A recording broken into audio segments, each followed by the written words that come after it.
Estimados, bienvenidos a mi presentación. Mi nombre es Rodrigo Pérez Nova.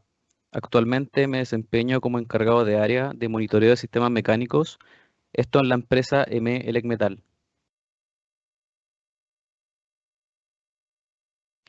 Antes de partir, me gustaría agradecer la invitación de partida y también a mis colegas que han presentado cierto tema muy pertinente en lo que es el Congreso. Nosotros trabajamos un poco en el área de desarrollo, por lo tanto, no es muy valioso el hecho de poder entender un poco los lineamientos de la industria y cómo va en términos de optimización, innovación y transformación digital.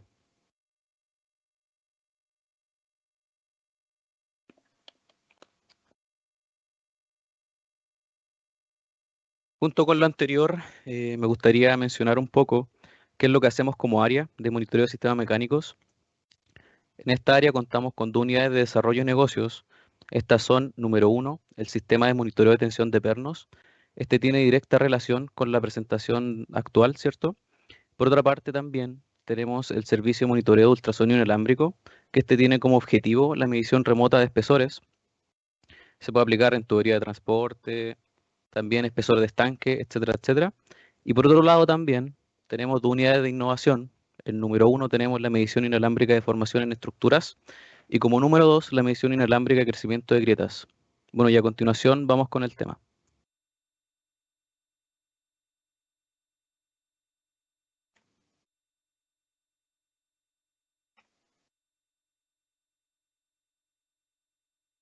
Contexto de falla.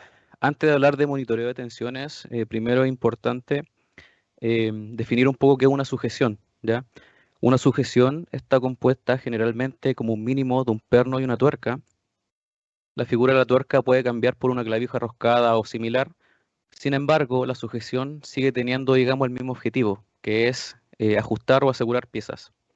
Es por eso que la soltura o fractura es uno de los principales mecanismos de falla en los equipos críticos, y por lo tanto es algo de lo que hay que estar atento, y ya que esto influye negativamente en lo que es disponibilidad y operación de los equipos. Eh, Como tal, el contexto de falla se da en tres aristas. Ya la primera es la relacionada con el tema de la operación incorrecta.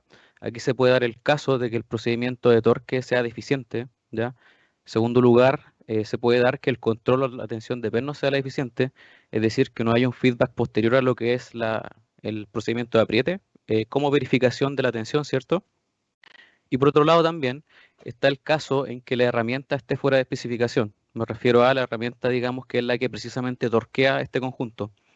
La herramienta como tal, por ejemplo, puede darse el caso de que tenga problemas, por ejemplo, en su línea energética. Si es una llave, por ejemplo, neumática, puede ser que las líneas neumáticas estén con problemas en la planta, ¿cierto? Y también puede darse el caso de que la herramienta, por ejemplo, no esté, digamos, al día con las mantenciones. Por otra arista también tenemos el estado del elemento de la sujeción, ¿ya? En relación al estado del elemento de la sujeción está el aspecto del almacenamiento incorrecto, ¿ya? ¿Por qué es tan importante el almacenamiento?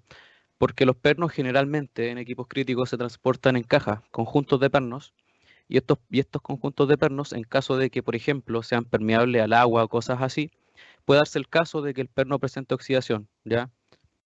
Al presentar oxidación en la rosca, ¿cierto? Siempre tiene el problema de que tiene un torque resistente que inhibe el torque, digamos, aplicado sobre la tuerca o cabeza de perno.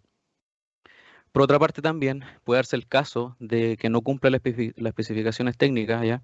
Esto va en la línea en el sentido de que, por ejemplo, el perno por algún motivo o falla de fabricación, por ejemplo, no contenga lo contemplado bajo la norma en términos de composición química, o también, por ejemplo, puede tener alguna falla en relación a lo que es el tratamiento térmico. En el sentido del diseño de los elementos, que es otra arista, ¿cierto? Puede ser un problema relacionado con el diseño de los pernos, es decir, que la geometría del perno, por ejemplo, no sea la adecuada o que la elección técnica del grado del perno tampoco sea la adecuada. Por otra parte, también tenemos el diseño del elemento sujetado, y en este sentido también tiene mucho que ver lo que es el tema del apoyo, ¿ya? Por ejemplo, si yo tengo una pieza que de cierta forma el apoyo no me da, digamos, una garantía o una buena sujeción, digamos, contra el perno, obviamente también va a limitar lo que es la acción del perno. Y por otra parte también tenemos el aspecto que es el relacionado con la interacción del conjunto, ¿ya? Este aspecto tiene relación, por ejemplo, que cuando se instala un sándwich de pieza o una estructura, digamos, de muchas piezas, es posible que las piezas entre sí tengan alguna holgura o juego, y esto va a hacer que probablemente el perno comience a trabajar en tareas de flexión y por lo tanto se pueda cortar eventualmente por tareas, como digo, de flexión ocasionadas por fatiga, ¿ya? También para introducir al tema es muy importante entender un poco lo que es el fenómeno de torsión, torque, ¿cierto? Y también sus características.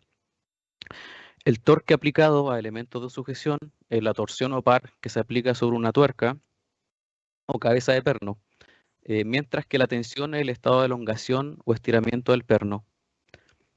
El torque es un mecanismo de entrada o input, ¿ya? Que aplicado sobre una sujeción realiza una transformación energética, esto ocurre en el hilo, ¿cierto? En la geometría del hilo, que tiene como consecuencia la elongación o la tensión del perno, siendo esta, es decir, la tensión del perno, un output o salida. Bajo esta lógica, el proceso de apriete se controla en torque, ¿cierto? Porque nosotros generalmente cuando vamos a la práctica, a nosotros tenemos especificaciones de torque, es decir, vamos y definimos un torque, ya sea en una llave de torque, ¿cierto? Una llave torquimétrica o de plano, por ejemplo, puede ser una llave eléctrica de torque, ¿ya? Em, con ello, ¿cierto? Después de torquear se consigue la elongación del perno, ¿ya? Y esta elongación del perno o tensión resultante se ve influenciada por una serie de factores que alteran totalmente la dinámica de los resultados de tensiones. Por lo tanto, es necesario un control minucioso de estos factores con el fin de cuidar la tensión resultante y que ésta se acerque a la tensión de diseño para el ensamble, la sujeción y su aplicación. Dentro de los factores que alteran la tensión resultante se encuentran los que guardan relación con las zonas de apoyo o rugosidad de la superficie, como lo es, por ejemplo, la presencia de óxido, la cantidad o calidad de lubricación, la geometría de la rosca, por ejemplo, si se trata de un hilo métrico unificado, también influye la holgura entre roscas e hilo tuerca, composición química o grado del perno, ¿ya? Muchas veces cuando uno tiene pernos, ¿cierto?, de tipo industrial, uno tiene la posibilidad de escoger de cierta forma algunos proveedores, ¿ya? Hay proveedores, por ejemplo, que trabajan con mayores holguras y otros con menores holguras, ¿ya? Los que trabajan con mayores holguras, siempre se da el caso que al tener mayor holgura, las áreas de apoyo entre rosca de tuerca y rosca de hilo de perno son menores, ya porque tienen más holgura, ya. Y como son menores, también se requiere un menor torque para alcanzar la tensión resultante. Pero también, cierto, en esos casos pasa que es más fácil también soltar el perno, es decir, hacer la tarea inversa, que obviamente eso ya ocurre cuando está directamente en el equipo, ocurre la soltura. Por lo que ya les comenté, se entiende que el torque es un indicador indirecto de la tensión, ya, indirecto de la tensión. Más bien, la mejor manera de representar la tensión o apriete del perno es midiendo directamente sobre el mismo perno, ¿ya? Entonces, lo que se hace comúnmente es que yo tengo un input de torque que es medido, ¿cierto? Y ese input no me entrega, como lo acabo de mencionar, una medida directa de lo que es la tensión resultante, ¿ya? Y por este motivo se hace necesario un sistema de monitoreo de tensión de pernos que en lo posible se va a aplicar a equipos críticos. Ya pasando a lo que es un sistema de monitoreo, la pregunta, ¿cierto?, que nace es ¿qué características debe cumplir un monitoreo remoto de tensión de pernos? Bueno, en primer lugar, debe ser robusto, ¿ya? Es decir, tiene que tener la capacidad de monitorear en condiciones hostiles asociadas a la aplicación. Puede ser condiciones hostiles de temperatura, humedad, polvo, vibraciones, exposición a químicos, etcétera. Por otra parte, también tiene que ser escalable, es decir, en lo posible que tenga un bajo costo para que de esta forma se pueda escalar, por ejemplo, en equipos que tienen una gran cantidad de pernos, ¿cierto? Y para que así, ¿cierto?, la medición de tensión sea representativa. Por ejemplo, es distinto un equipo que tiene, no sé, 30 pernos respecto a uno que tiene 500, ¿ya? Entonces, por esa situación, el sensor como tal debe ser escalable y tener cierta representatividad aún en el caso de el equipo que tenga 500 pernos. Em, También en lo posible que la medición sea a partir de la instalación, ya que esto permite realizar retroalimentación en instancias de instalación para así hacer tareas de ajuste, ¿cierto?, en las mismas tensiones y de esa forma, ¿cierto?, que los inicios de campaña de pernos en los equipos tengan un nivel de tensión más alto. Por otra parte, tienen que tener integración con el activo, ya es decir, que sea fácilmente, por ejemplo, de instalar y que la geometría del mismo sensor se pueda adaptar a lo que es el equipo. También debe tener un componente de reportabilidad, ¿ya? En lo posible que sea en línea con plataformas y también integradas en los sistemas de monitoreo del cliente final. Por otra parte, también que en lo posible estos sistemas puedan generar alertas e indicaciones para que, por ejemplo, si un equipo comienza a trabajar con niveles de tensiones más bajas que las, por ejemplo, crítica o de alerta, se le puede avisar al cliente final, ¿cierto? Y que el cliente tome, digamos, las cartas en el asunto. También debe tener una autonomía en función de la aplicación. Por ejemplo, es muy distinto una campaña de un molino de bolas con una campaña de un molino SAC, ¿ya? Una tiende a durar el doble de la otra. Por lo tanto, la aplicación o el sensor de monitoreo que se aplique para medir tensión de pernos debe tener, ¿cierto? Esa característica de poder cumplir, digamos, los plazos de las campañas de pernos. Por otro lado, ¿cierto? También debe tener, debe ser fácil de instalar, ¿ya? Aquí obviamente hay un aspecto de tiempo, es decir, qué tanto nos demoramos en instalar, y también hay un aspecto de qué tantas maniobras se hacen en instalar, ¿ya? En relación a qué tantas maniobras se hacen en instalar, siempre está el aspecto del uso de personal, ¿ya? Y el uso de personal obviamente trae consigo un tema asociado a seguridad, es decir, exposición a riesgos. Por lo tanto, siempre es muy recomendable que los sensores sean fáciles de instalar para así no incurrir en esos riesgos y también en temas de tiempo no invadir mucho lo que es, digamos, los planes iniciales de la instalación de los equipos, ya en términos de pernos. Bueno, a continuación también abajo podemos ver un esquema resumido de cómo sería, ¿cierto?, estos tres pilares de lo que es la instalación de un sistema. Em, Tenemos por una parte el sensor de monitoreo propiamente tal. También tenemos un gabinete, ¿cierto? Que está conectado a Internet y es el encargado de conectar la información de los sensores con una plataforma web. Y por otra parte también tenemos la plataforma web que es la que se encarga de cierta forma de generar alertas, ¿cierto? Y también, principalmente, tiene la capacidad de que el cliente final puede ver y visualizar los datos de niveles de tensión de los sensores monitoreados. Bueno, dado que el tema, ¿cierto?, es el monitoreo en un caso de espesador, vamos a hablar muy generalmente de lo que es un espesador, ¿cierto? Los espesadores son equipos que sirven para espesar los concentrados y relaves de la flotación, por el procedimiento de quitarle agua que contiene mediante la sedimentación. Son equipos que operan de forma continua y cuentan con una rastra o brazo para empujar lentamente el contenido más sólido para sacarlos por la descarga. La rastra ayuda también a que los sólidos no se solidifiquen demasiado.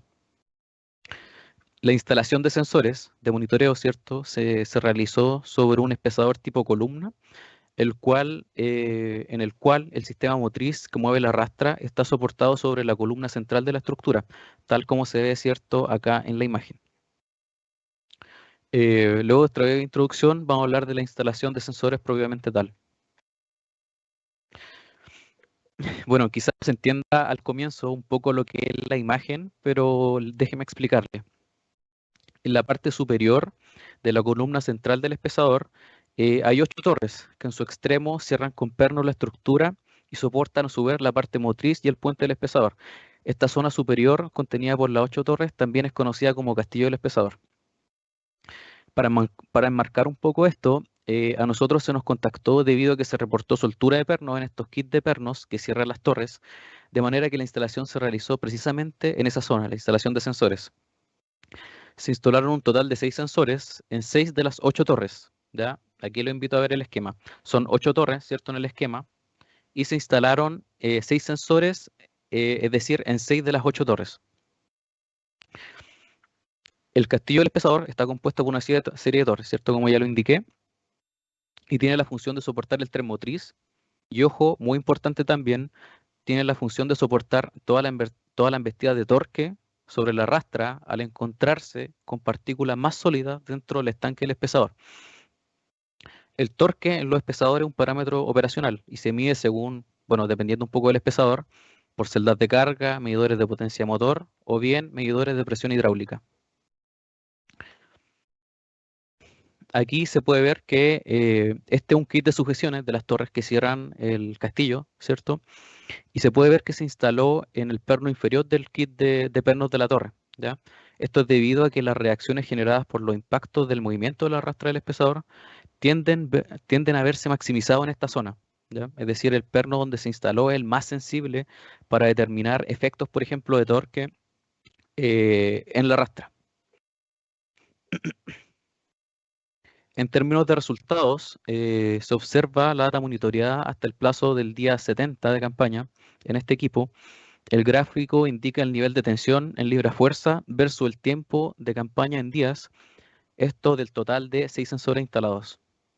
Para aclarar un poco, es la primera vez que se monitorea la tensión de perno en el castillo del espesador. Por lo tanto, el objetivo de la medición es el levantamiento de una línea base de datos para entender la naturaleza del comportamiento de tensiones del equipo.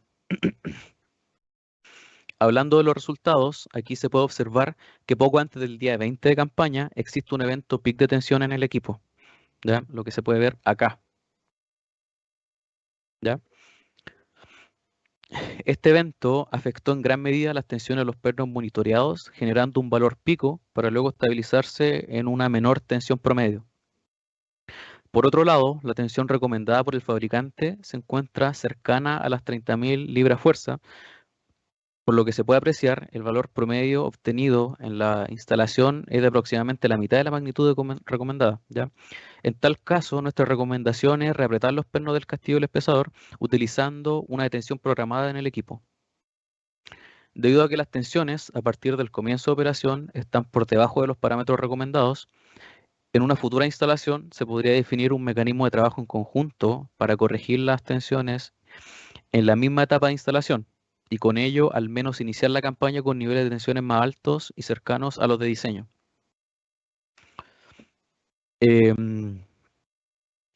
Como ya se señaló, el torque es un parámetro operacional del equipo y por lo tanto es monitoreado.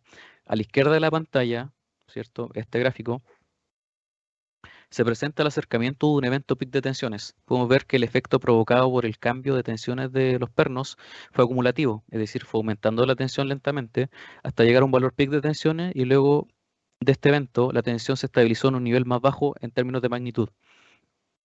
Posterior al evento pic de tensiones detectado, se le informó al cliente la situación y también se le consultó por algún cambio operacional. Después de recabar información en sus sistemas de monitoreo del equipo, se nos envió la captura, que se puede ver a la derecha, en donde se puede observar un evento con la misma fecha y hora en los sistemas de medición de torque del espesador.